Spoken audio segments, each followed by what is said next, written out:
Well, I'm Chris Weidman. I'm the Reserve Research Coordinator here at Oquaque Bay National Estuarine Research Reserve. And I'm a scientist. Actually, I'm a marine geologist. And I've been here for about 14 years and oversee the reserve's sort of science program, research and monitoring. Coast Watchers is a monitoring program. It's for monitoring shoreline change, looking and measuring shoreline change over a long period of time. So we look at changes, we measure changes about 3 times a year, looking for erosion and deposition, in other words, the accretion, the gain of the beach or the loss of beach. And we do that a number of different ways.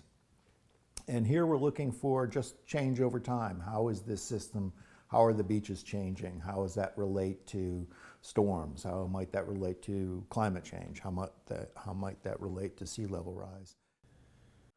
We devised sort of a very simple, rapid approach of measuring shoreline change along beach sections. You can go for a lot of detail and fancy equipment, or you can go for a large area. The main point is that you want to get a snapshot as in a short a period as time of conditions on a beach. And so the method we have is a very simple method that uses a measuring tape, a few hundred feet long, so we can stretch it out along a beach. It involves permanent stations, and by stations I mean simply a stake placed in back of the dunes, away from being disturbed probably by your average everyday storm.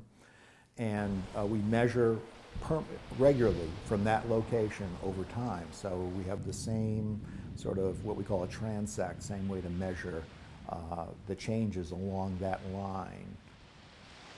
And then we measure certain features of the beach, really features that are characteristic of beaches. Yeah. And some of those characteristics of beaches are dunes. We're all familiar with dunes on beaches. The other place we like to measure is where the vegetation ends and the sand begins.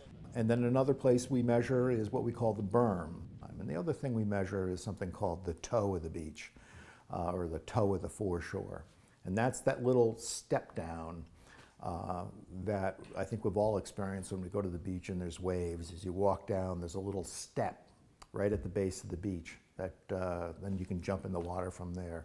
And that's sort of what we call a proxy or an approximate location of the low tide water line. What we're doing is part of the bigger history of capturing changes that relate to sea level rise, climate change, storminess, those kinds of things. And the beach is a good canvas to have that picture painted on, basically. It's probably our biggest sense, if you could think of it as an antenna or a radar dish, of a very large size. And so therefore, those changes are averaged out or show up in interesting ways over a very large space. So that's one way you can think of it.